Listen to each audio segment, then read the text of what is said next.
Hey everybody, welcome back to BobkeTV. Well, stage number 3 of Paris-Nice all over, except the teardrops for the other sprinters, except Sam Bennett from the Bora squad.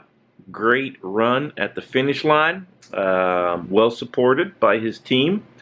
A very chaotic sprint. Seemed like Katusha was under control with about 1.5 km to go.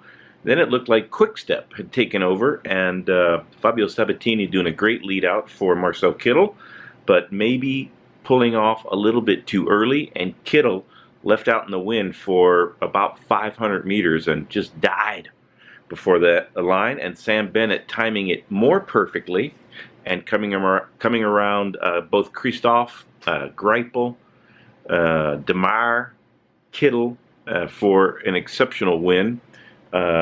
Teammates with Peter Sagan. Peter Sagan let him out a number of times in the Tour Down Under earlier in the year. That came to nothing. But today, Sam Bennett came good and beat all the sprinters. Good to see Ben King in the breakaway. King of the Mountain Points up for grabs, but the jersey will stay on the shoulders of Romain Hardy, at least for one more day. And he's done a great job defending the King of the Mountain jersey. But tomorrow, the GC should change dramatically. 14.5 kilometer, or about 9 miles, let's say, time trial. And the final 3 kilometers up a pretty steep hill in the Beaujolais region.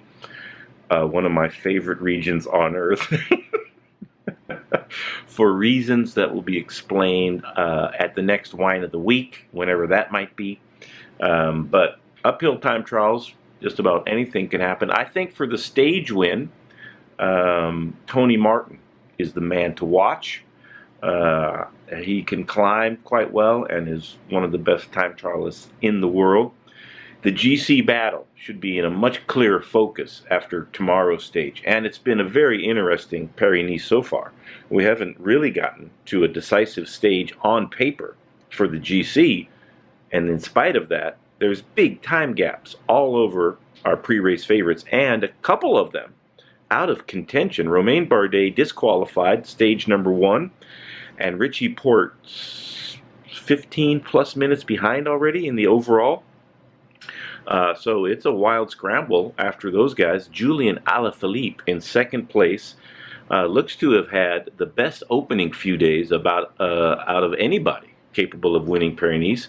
He's good against the clock, not the best, but he's got a lot to gain. Dan Martin is up there. Alberto Contador's lost a little bit of time, but he can chip away at his disadvantage to Julian Alaphilippe and the others. Sergio Henao from the Sky Squad, 23 seconds down on Arnaud Demare, the race leader, looking very solid as well.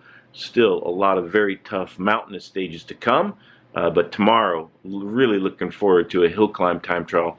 I'm going to predict Julian Alaphilippe in the jersey after tomorrow's stage, and maybe Dan Martin, his teammate, a couple of days later.